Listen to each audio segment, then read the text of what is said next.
Hey, what's up? This is Ricardo at Parts People, and in this video, we'll outline the steps for completing a part replacement on your Dell PC. Visit our website and use this coupon for a 5% off discount.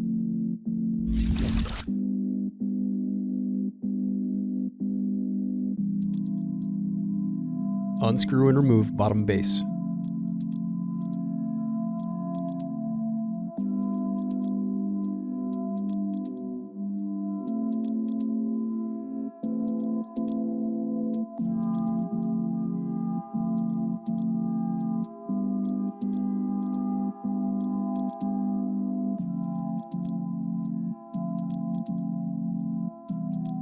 Now unscrew and disconnect battery.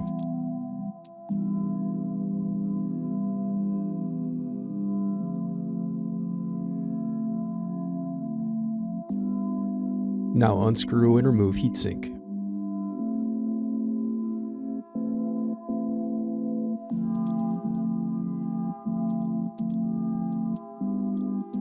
Thanks for watching. Don't forget to like and subscribe if you enjoyed this video.